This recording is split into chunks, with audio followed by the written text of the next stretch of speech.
Hermanos y hermanas en Cristo Jesús, pase a vosotros. Paz.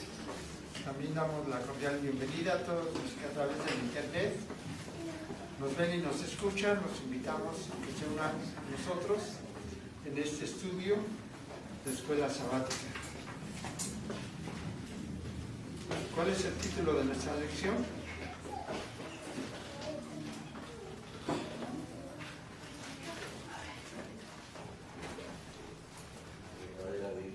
La verdadera Biblia, segunda parte. ¿Y cómo dice nuestro verso para memorizar? Y el que me dice, necesario es que otra vez profetices a muchos pueblos y gentes y lenguas y reyes. Apocalipsis 10:11. Nuevamente lo repetimos porque Dios se dio. Dice así el verso, ¿no? Para memorizar. Y él me dice, necesario es que otra vez profetices a muchos pueblos y gentes y lenguas y reyes. Apocalipsis 10:11. Nuevamente. Y él me dice, necesario es que otra vez profetices a muchos pueblos y gentes y lenguas y reyes. Apocalipsis 10:11. Un último repaso, ya quien guste decirlo de memoria. Y él me dice, necesario es que otra vez profetices a muchos pueblos y gentes y lenguas y reyes. Apocalipsis 10:11. amén.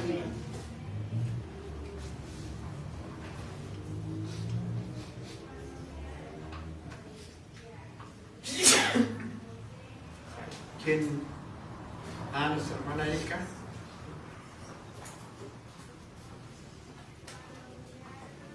Y él me dice, necesario es que profetices a todos los pueblos, a todas las gentes y lenguas y reyes. Apocalipsis 10:11.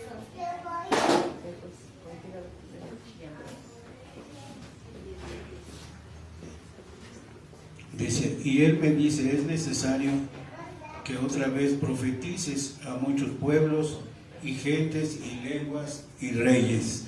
Apocalipsis 10:11.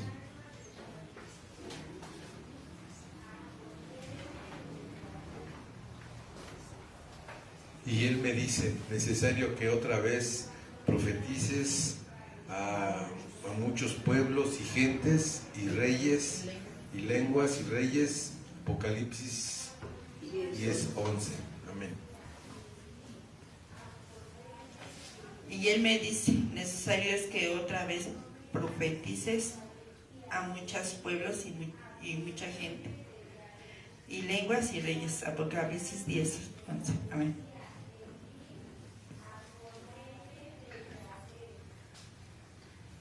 Y él me dice, necesario es que otra vez profetices a muchos pueblos y gentes y lenguas y reyes. Apocalipsis 10:11. Amén.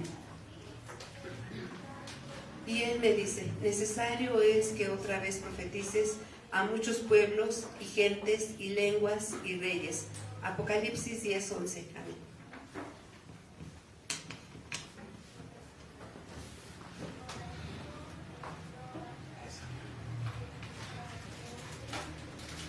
Y él me dice, necesario es que profetices otra vez a muchos pueblos, gentes, lenguas y reyes. Apocalipsis 10:11. Amén.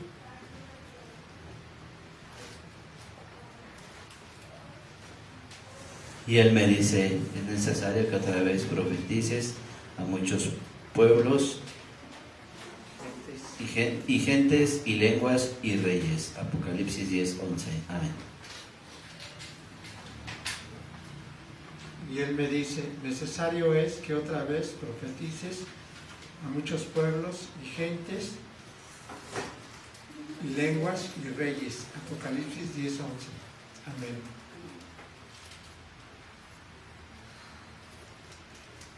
Bueno, vemos que la lección pasada vimos, como dice el título de la lección, la verdadera Biblia.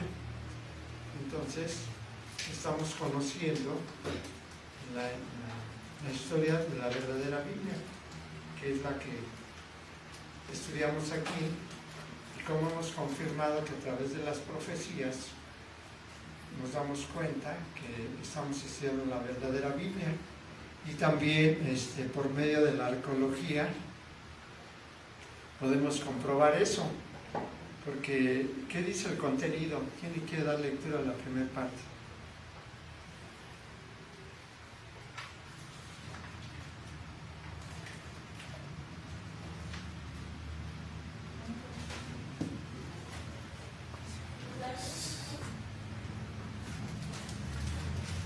La arqueología y la Biblia. Hombres incrédulos siempre han tratado de poner en duda la Biblia, por esto otros religiosos se han entregado a la tarea de buscar los escritos más antiguos, los lugares oscuros de la Biblia, sobre la geografía, sobre la cronología bíblica, sobre la cultura antigua, sobre vocablos muy oscuros. Un atrevido escritor muy influyente llamado Wellhausen, en el año 1878 dijo: "Lo narrado en la Biblia acerca de los patriarcas no es digno de confianza, pero ahora con todos los descubrimientos arqueológicos queda demostrado todo lo contrario. Actualmente cualquiera lo puede comprobar leyendo un libro de arqueología.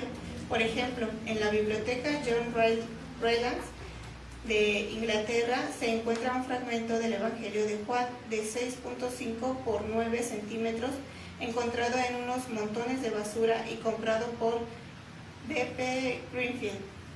El contenido de ese fragmento no se conoció hasta que C.H. Roberts, en el año de 1935, aficionado a leer manuscritos griegos, tradujo su contenido. Analizando el contenido del fragmento, Roberts pudo darse cuenta de la antigüedad de él, declarando que el contenido era un evangelio de Juan del capítulo 18, versos 31 al 34, 37 y 38. Está bien, hermano. Como dice aquí el título de la lección, que nos dice, y él me dice: necesario es que otra vez profetices a muchos pueblos y gentes, lenguas y reyes, porque muchos se han atrevido a querer revelar las profecías que se dieron en su tiempo y se han equivocado, la mayoría se han equivocado, y vemos que las profecías se han cumplido, muchas de ellas en su tiempo, y ahora en la actualidad pues, están por cumplirse las que en un futuro. Y ahí vemos, con eso nosotros confirmamos que estamos estudiando la verdadera Biblia. Y también, como dice aquí, hombres incrédulos siempre han tratado de poner en duda la Biblia. Por esto otros religiosos se han entregado a la tarea de buscar los escritos más antiguos, los lugares más oscuros de la Biblia, sobre la geografía, sobre la cronología bíblica, sobre la cultura antigua, sobre vocablos muy oscuros. Dice, un atrevido escritor influyente llamado Wellhausen, en el año de 1878, dijo: lo narrado en la Biblia acerca de los patriarcas no es digno de confianza, pero ahora con todos los descubrimientos arqueológicos queda demostrado todo lo contrario. Actualmente cualquiera lo puede comprobar leyendo un libro de arqueología. Y pone como ejemplo que en la biblioteca de John Rylands de Inglaterra se encuentra un fragmento del Evangelio de Juan de 6.5 por 9 centímetros encontrado en unos montones de basura y comprado por Bernard Payne Greenfield. Entonces, ¿quién era este personaje? Pues fue un destacado egiptólogo, papirólogo, especialista, investigador, científico, estudioso del antiguo Egipto, abarcando su historia, su lengua, sus jeroglíficos, su cultura, su arte y la arqueología.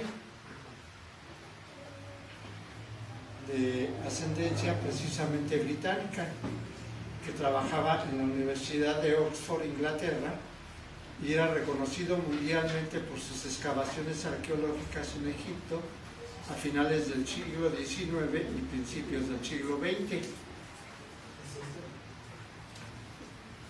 Entonces también, aunque es conocido principalmente por sus excavaciones sistemáticas en Oxirrinco a finales del siglo XIX, actualmente Vainasa, un importante yacimiento arqueológico en la gobernación de Minia, en el Egipto Medio, a 190 kilómetros de la ciudad del Cairo. Greenfield adquirió un lote de papiros en Egipto en el año de 1920 para la biblioteca John Rylands en Manchester, Inglaterra. El papiro, conocido como papiro P52, entre esos documentos se encontraba ese pequeño fragmento del Evangelio de Juan, como menciona aquí la lección, de 6.5 por 9 centímetros, en el que contenía versículos del Evangelio de Juan, como vamos a ver más adelante, del capítulo 18 y los versículos del 31, 34, 37 y 38.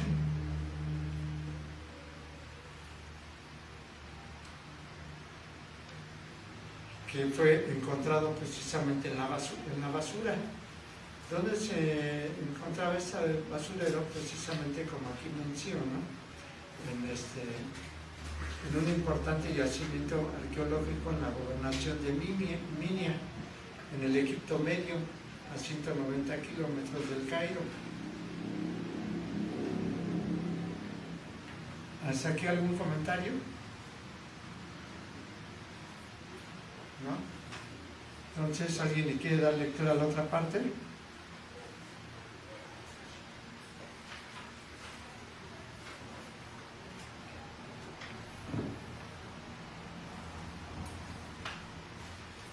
Otras autoridades fechan el fragmento de los años 110 al 150, comprobando que el fragmento muestra el mismo texto contenido en el Evangelio de Juan en griego que ahora se conoce. El papiro Chester Beatty se encuentra en la Biblioteca Beatty de Dublín, en Irlanda.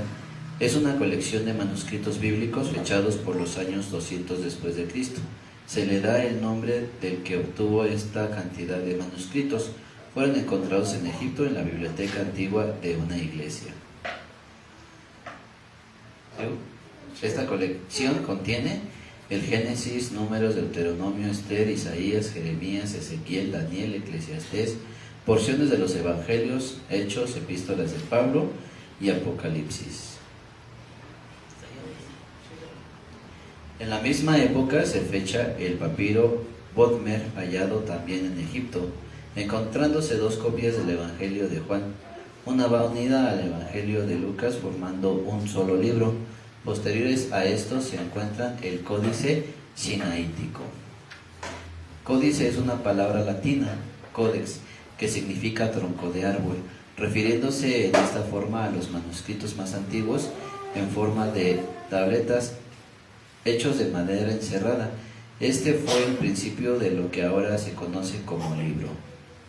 Dice la historia que el primero en usar el pergamino por ambos lados fue el emperador Julio César, y el primero en empezar a compaginar las hojas como los libros actuales. Los escritos antiguos eran largas tiras de papiro enrolladas en un palo y eran muy incómodas para leerse. Posteriormente los rollos fueron cortados, sujetados y cosidos hasta que fueron pegados como libros modernos.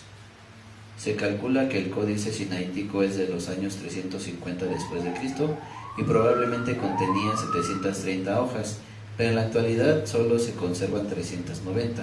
De ellas, 242 son del Antiguo Testamento y 148 corresponden al Nuevo Testamento.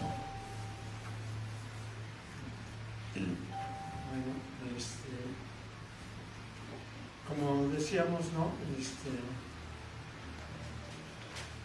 Aunque Greenfield se dice que compró el papiro en 1920, murió antes de examinarlo.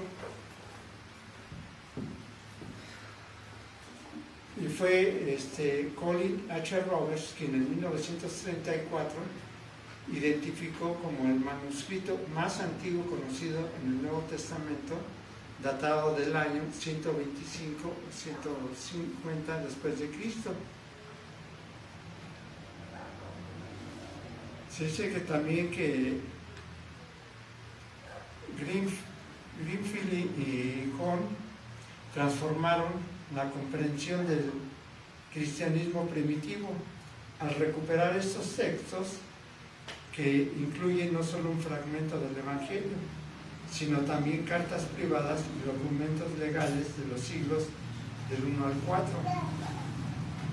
Entonces esa parte donde se encontraron precisamente todos estos escritos, se dice que colinda al este con Sajonia, al este de Alemania, limitando con Polonia y la República Checa al sur.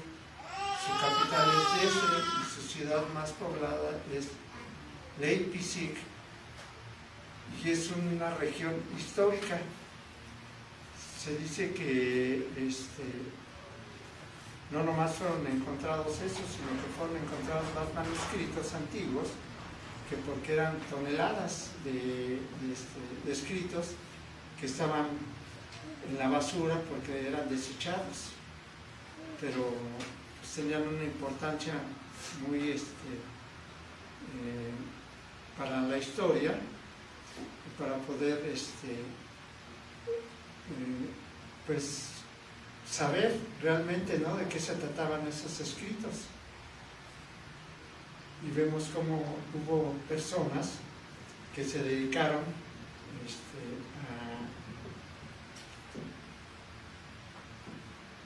a traducir precisamente esos papiros.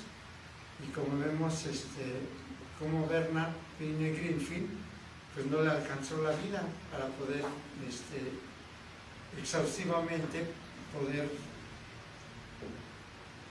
descifrar precisamente, ¿no?, si eran auténticos o no, pero gracias a este otro personaje,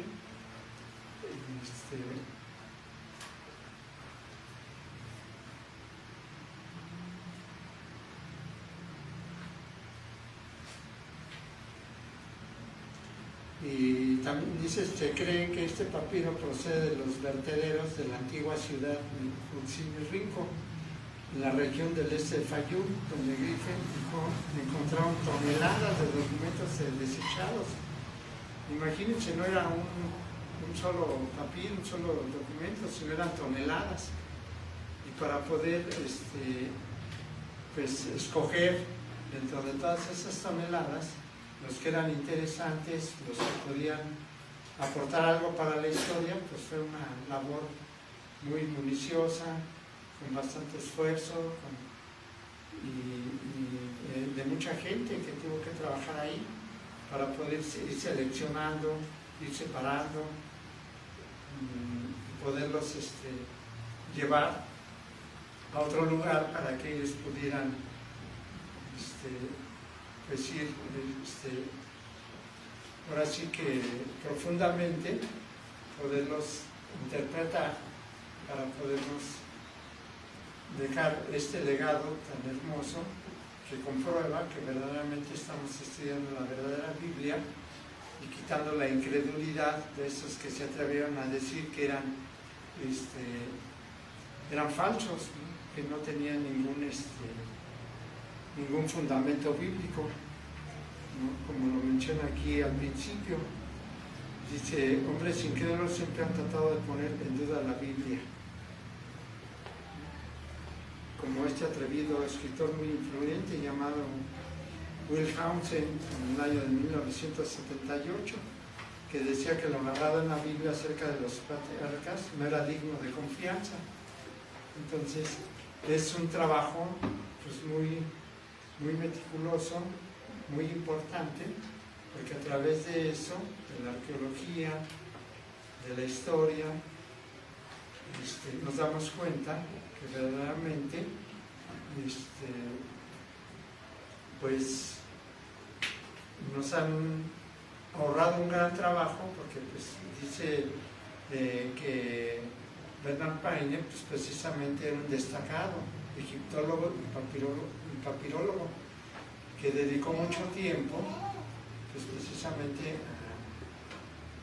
a estos hallazgos, andarse metiendo en las excavaciones, metiéndose en la basura para podernos confirmar precisamente por medio de sus conocimientos, porque era conocido, se decía que era conocido mundialmente y que pues tenía credibilidad de todo lo que él hacía y que nos deja, ¿no?, este conocimiento. ¿Algún comentario hasta ahorita? Nuestro hermano Rodolfo. O sea, aquí en mis cebolas están hablando de varios papiros, ¿no? Uno es el que está en la biblioteca John Reynolds, en Inglaterra, Y el de Chester Beatley, el de Badmer y el Sinaítico, ¿no? Pues ahí tienen diferentes, narra cómo se han encontrado, y la mayoría pues están en Europa. Sí. Y son, sí, después del siglo II o III, y que no están completos. Son fragmentos, pero que nos dan acercamientos históricos. Sí, que no hay una contradicción de un escrito con el que se tiene. Nada más eso, gracias.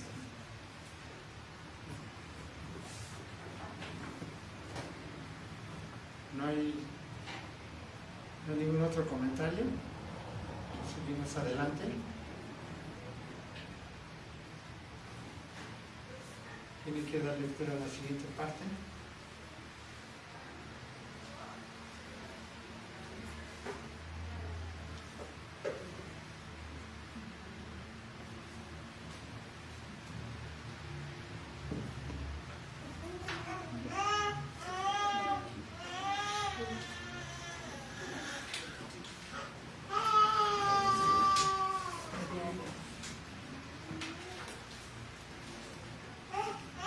El descubrimiento del códice sinaítico lo hizo el licenciado en lengua griega y conferencista Constantino Techtendorf, nacido en Alemania en 1815.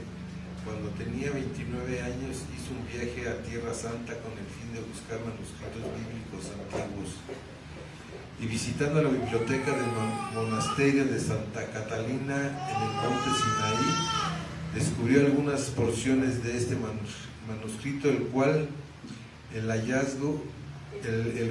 él contó el hallazgo en la siguiente forma: percibí en medio de una gran sala una enorme casta de pergaminos viejos, y el bibliotecario, que era hombre entendido, me dijo que 2 montones de papeles como aquellos, estropeados por el tiempo, hacía poco habían sido echados al fuego. Cuán sorprendido quedé al encontrar en medio de aquel montón de papeles una considerable cantidad de hojas que eran una copia del Antiguo Testamento en griego, que me parecieron a simple vista ser una de las más antiguas que había visto. Las autoridades del convento permitieron que yo poseyera una tercera parte de los pergaminos, o alrededor de unas 43 hojas, tanto más fácilmente que ya estaban destinadas a ir al fuego. No pude conseguir que me dieran el resto. El vivo interés que demostré había hecho levantar sospechas de ellos y regresar a Europa. Tischendorf presentó al rey de Sajonia los pergaminos. 9 años después, Tischendorf volvió al monasterio para continuar buscando, pero los monjes no quisieron cooperar con él. No insistió y dejó pasar otros 6 años volviendo al Sinaí en 1859. Pero esta vez llevaba un documento del zar de Rusia, que en esos años era cabeza de la Iglesia Ortodoxa. Obró con mucha prudencia en su visita sin forzar a los monjes a mostrarles algo, y ya en el último día Tischendorf platicaba con el superior del monasterio sobre las lecturas de Biblias antiguas, y el abad, para mostrarnos sus grandes conocimientos en escritos antiguos, dijo a Tischendorf que había estudiado una de las Biblias más antiguas hasta entonces. Este motivo que le mostraba un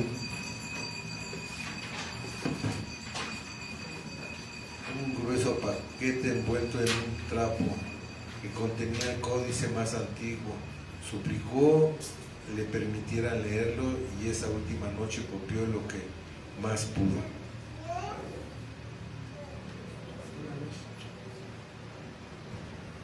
Con muchos esfuerzos, Tischendorf convenció a los monjes del deber que tenían de otorgar como un regalo al zar de Rusia. De lo importante códice permaneció en Rusia el códice sinaítico hasta el año de 1917, a la llegada de Lenin y Stalin. A los comunistas no les interesaba la Biblia, y para recaudar fondos para el gobierno lo pusieron en venta, ofreciéndolo a los Estados Unidos sin haberlo conseguido. En el año de 1933 el gobierno británico pagó 100.000 libras por el códice sinaítico. Hoy se encuentra en el Museo Británico. Entonces, como vemos, el descubrimiento del códice sinaítico lo hizo un licenciado en lengua griega y conferencista llamado Constantino Tischendorf, nacido en Alemania en 1815. Y pues era muy joven, tenía 29 años. Y se dice que hizo un viaje a Tierra Santa con el fin de buscar manuscritos bíblicos antiguos, y también se menciona que visitando la biblioteca del monasterio de Santa Catalina en el monte Sinaí, descubrió algunas porciones de este manuscrito. Él contó el hallazgo de la siguiente forma.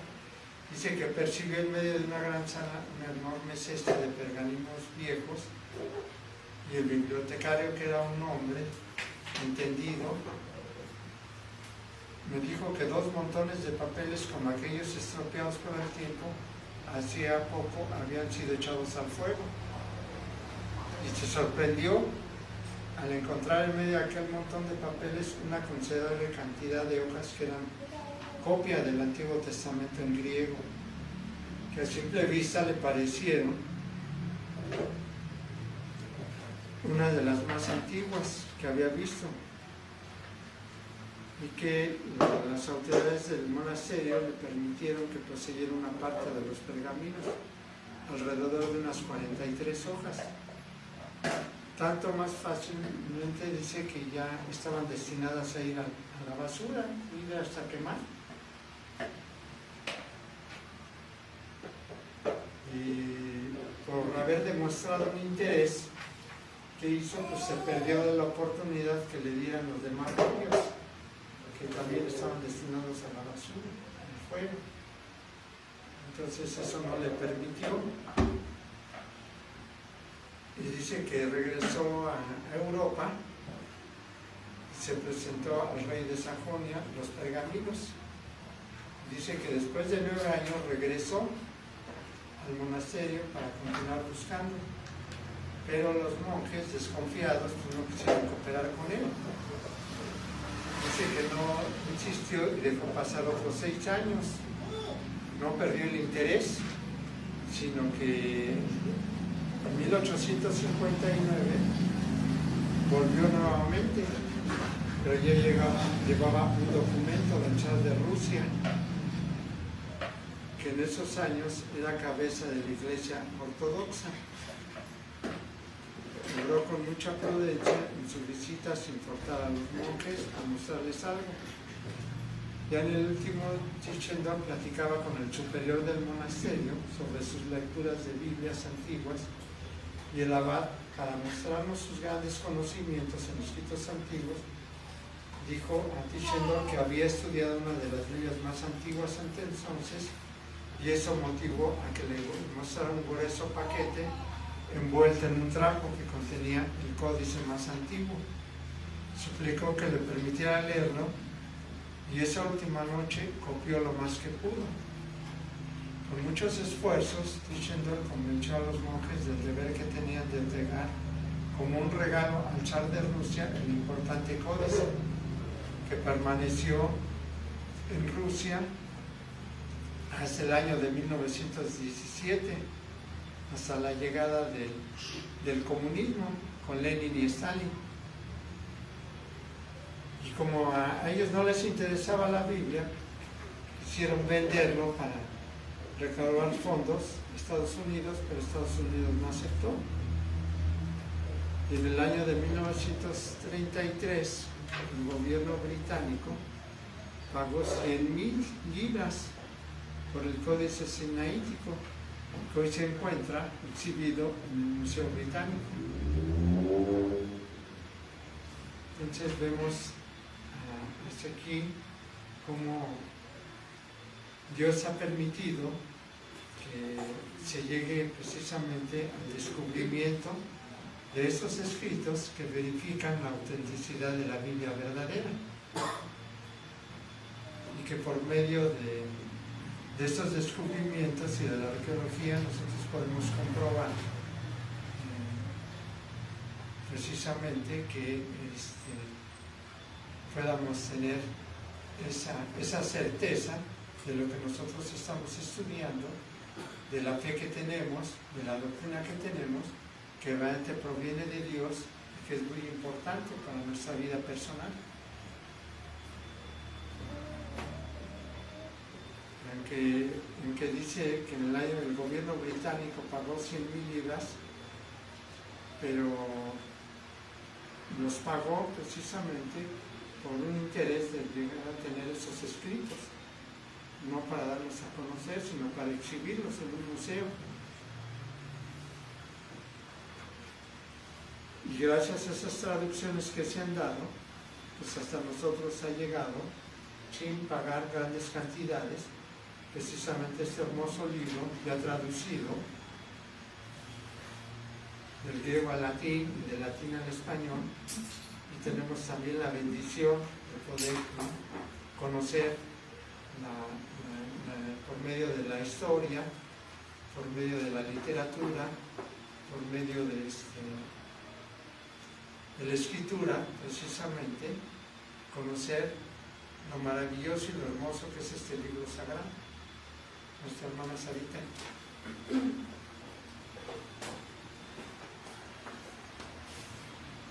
Bueno, como comentario, bueno, yo tuve la oportunidad de asistir al Museo Vaticano, y sí, realmente ahí la Iglesia Católica se ha adueñado de muchos historia, porque sí, ahí está exhibido pergaminos escritos que sí fueron del año 300, del año 200. Entonces ellos los tienen resguardados como suyos, ¿no? O sea, pero sí, pues es importante conocer esto, porque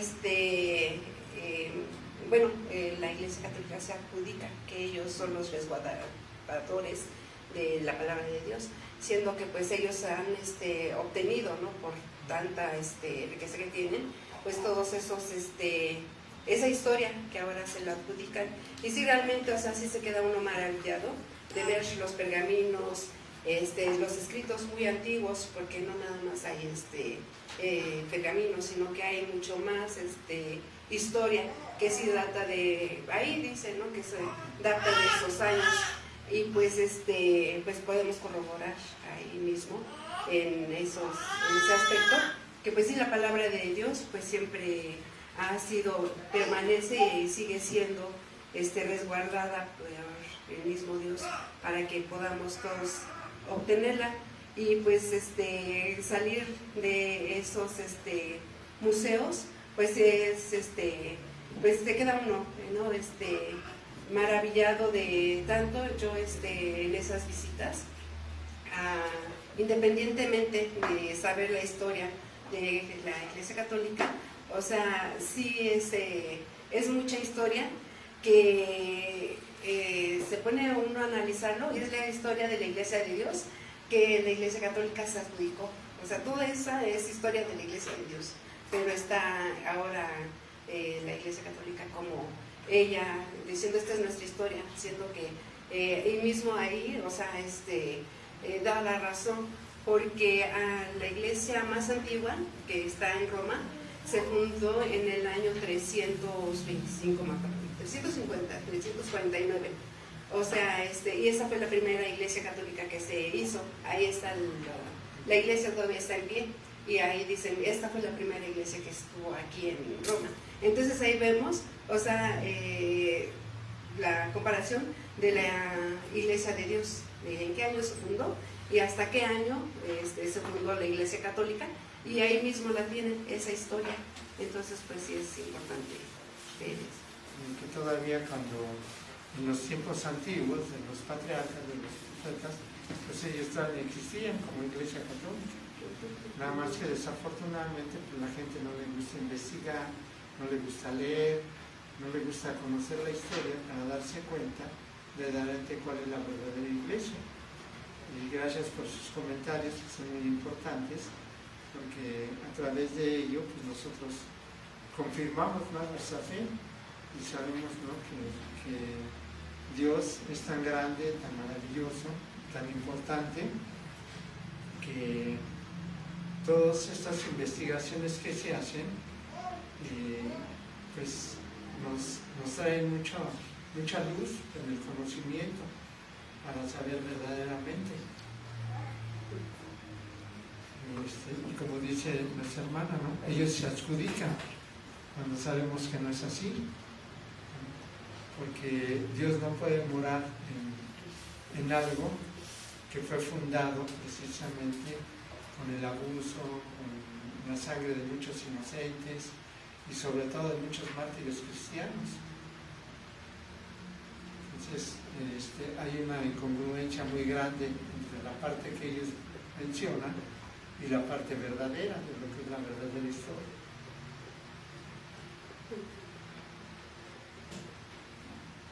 ¿Alguien más que desee hacer algún comentario? Hermano Javier.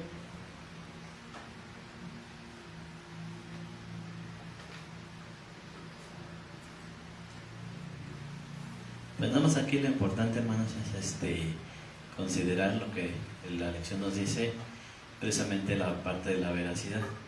Ya hemos estado estudiando, ¿no?, acerca de pues lo que es la Biblia, ¿no?, y lo que son los escritos de la Biblia, los que no son escritos inspirados. Y de aquí, pues bueno, a veces se comentó en alguna de las lecciones que hay personas que todavía llegan a dudar, ¿no?, de la veracidad de la Biblia, y en algún momento pues hasta hay argumentos de decir, pero ¿quién los escribió? Pero aquí lo que nos da a entender precisamente la lección es que hay pruebas, ¿no?, digámoslo así, pruebas de la arqueología, porque vemos el escrito, nosotros lo tenemos y lo entendemos y lo aceptamos por fe, pero no nada más nos basamos a esto, sino como bien decía hermano, hay quienes pues no les gusta estudiar, no les gusta investigar, no les gusta indagar acerca de esto, y que si en algún momento también hemos dicho, la palabra de Dios es la veraz, y lo que está en la Biblia pues es lo que nosotros tenemos, ¿no?, y lo consideramos, lo aceptamos como se nos ha enseñado, que es la verdad. Pero si en algún momento llegamos a lo mejor a leer o a estudiar un poquito de los otros libros, ya sea incluso de los mismos deuterocanónicos o apócrifos, como les conocemos también, o algún otro libro de historia, pues es solamente pues para tener a lo mejor algún indicio, algún argumento o alguna información más, no para tomarlo como tal un escrito veraz. Pero aquí, al hablar ya de la historia y hablar de los datos históricos y de los hallazgos arqueológicos, pues es algo real, algo veraz, algo literal, y que en algún momento hasta se han dicho, ¿no?, que se han encontrado vestigios de alguna otra, no solamente de escritos, sino en la propia historia, ¿no?, de lugares, de personajes. No recuerdo bien cómo era el argumento, donde se decía que se encontró, creo que sepulcros donde data de personajes que se encuentran, pues digamos, en la historia de la Biblia, y de ahí pues dice hay algo, ¿no?, hay algo veraz, hay algo físico, y que de ahí esto hace que pues se vean que hay realidad, ¿no?, en la palabra de Dios, o lo que tenemos escrito en la Biblia. Entonces lo importante o lo interesante en esto es precisamente que aún los arqueólogos o personas ajenas, podemos decirlo así, a la Iglesia de Dios, dan testimonio de que sí existió todo esto, y que algunos, al tener cierto interés, ¿no?, a lo mejor como dato histórico, a lo mejor como cierto interés por lo escrito, pues se han conservado. Dice nuestra hermana, ¿no?, hay museos, ¿no?, que ponen ahí cierta historia, ciertos utensilios, manuscritos o demás, y pues nosotros lo podemos ver. Dice nuestra hermana, a lo mejor vamos a algún museo y no por maravillarnos de eso, sino más bien para ver todo esto, ¿no?, esta parte histórica. En algún momento en la iglesia a lo mejor se nos ha llegado a decir, vamos como tipo visita a algún museo, o incluso hasta la misma catedral o algún lugar, ¿no?, pero para más que nada conocerlo, para ver y testificar algunas cosas, pero no para quedarnos, ¿no?, para maravillarnos o para asombrarnos acerca de ellos, sino para conocer. Entonces aquí lo importante, vuelvo a insistir, es esto, es que nosotros veamos que sí hay personas que mostraron esto, descubrieron estas cosas, y que pues es más el respaldo, por así decirlo, de la veracidad de la Biblia. Gracias. Sí, como dice nuestro hermano, es muy importante. Y vean cómo estos hallazgos, he visto personas que van a excursiones a Egipto, y llegan y dicen, no, que vimos las pirámides, y le digo, ¿quién las construyó?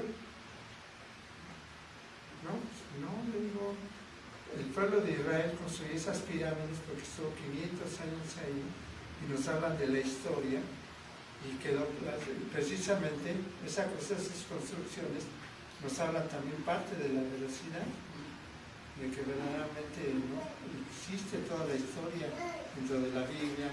La arqueología lo comprueba, nos da testimonio de todas estas cosas importantes, porque sabemos que estamos estudiando precisamente la Biblia verdadera, porque nosotros como hijos de Dios, Dios nos ha dado la bendición y la oportunidad de conocer un poquito más profundo, no dejarnos llevar por los sentimientos y las emociones como la mayoría lo hacen, sino que aquí estudiamos, y que a veces gente dice, ¿y para qué estudian eso? ¿Para qué me sirve?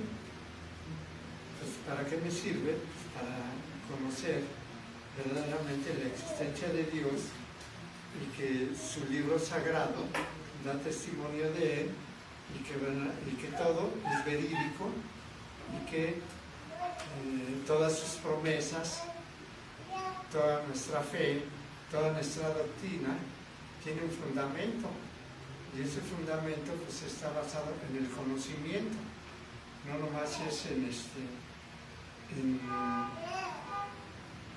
lo que hacen en la mayoría de las iglesias, estimular por medio de alabanzas lo que es los sentimientos y las emociones, y no hay doctrina, no hay conocimiento, no hay lo que se tiene aquí, que es muy diferente, porque aquí nuestra doctrina está basada en el conocimiento de las cosas de Dios. Nuestro hermano Rodolfo.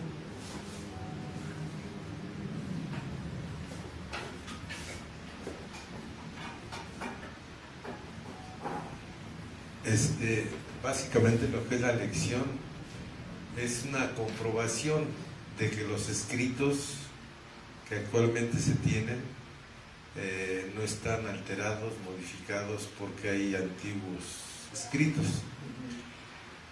Esto es importante porque el hombre es el único ser que transmite conocimiento de una generación a otra. Él lo hace por medio de escritos, de construcciones, oral, eso es historia.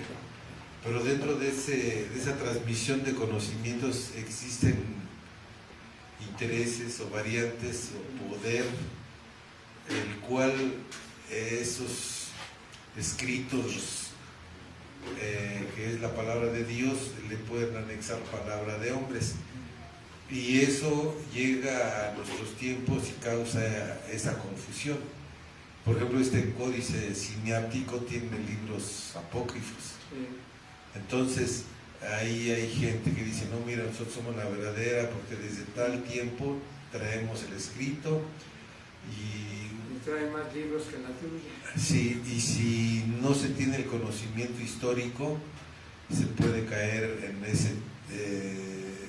en esa confusión de decir, híjole, sí, él tiene más antigüedad, pero realmente tenemos que analizar esto con un ojo muy óptico a lo que es la historia, porque las culturas y la historia se conjugan. Siempre el vencedor es el que escribe la historia y la escribe para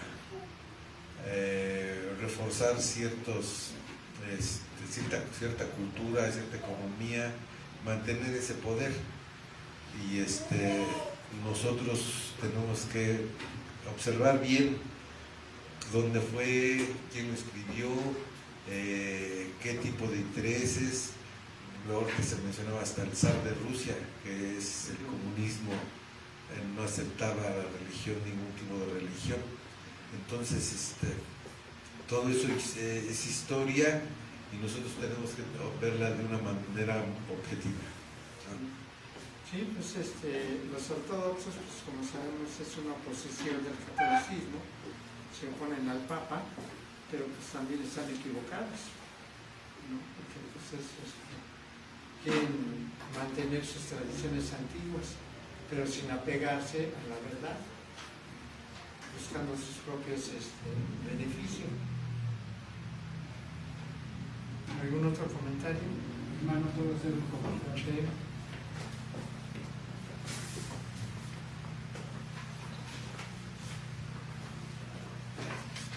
Gracias. Lo que corresponde a mi persona, desconozco todo este escrito. No conozco yo nada de este escrito, por ejemplo. Ya nomás ahorita estoy viendo que el contenido del Evangelio de Juan, y de ahí están los nombres de Génesis, números de Deuteronomio, Esther, Isaías, Jeremías, Ezequiel, Daniel, Eclesiastés, porciones de los Evangelios, Hechos, epístolas de Pablo y Apocalipsis. Mis hermanos, yo desconozco todos estos escritos. No, o sea que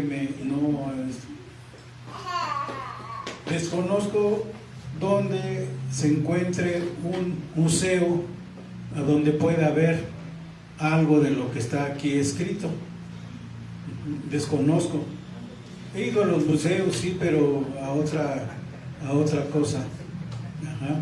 Pero de lo que hay aquí, desconozco todo eso. Por eso yo me restringo a hacer comentarios, para no entrar en polémicas cristianas.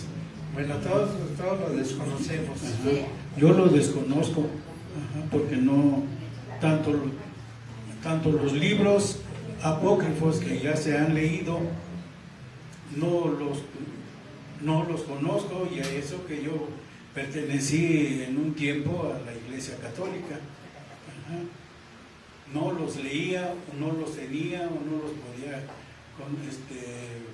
comprar, o no sé la verdad, pero todo lo que está escrito para mí es nuevo.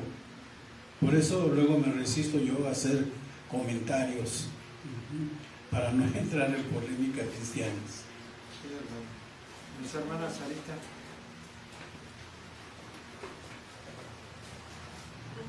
Bueno, hermanos, yo igual no conozco mucho, ¿verdad? Sí, yo comentaba que sí me maravilló todo lo que vi, porque reforzaba todo lo que sabemos nosotros. Todo lo que hemos estado aprendiendo, ahí ellos mismos nos lo están diciendo y ellos mismos se están atacando. Ellos dicen, todo esto es nuestro, pero o sea, no tienen nada. Ellos mismos se contradicen a las fechas, ¿sí? O sea, nosotros tenemos fechas más antiguas y ellos en el año 349 es su primera iglesia que forman, y dicen ahí mismo que es el mismo, no recuerdo el nombre del sacerdote que estaba, que ya años más tarde se hicieron papas, pero antes de ahí, o sea, no tenían nada. Incluso en el Vaticano está la tumba de Pedro, justamente, que está ahí Pedro.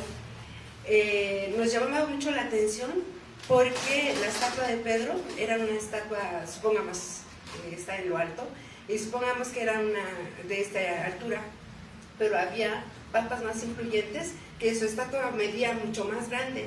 Entonces ahí mismo decía, ¿no?, que dependiendo de la riqueza de cada papa era la altura de su estatua. A Pedro sí le tienen pues supuestamente más antiguo, no sé,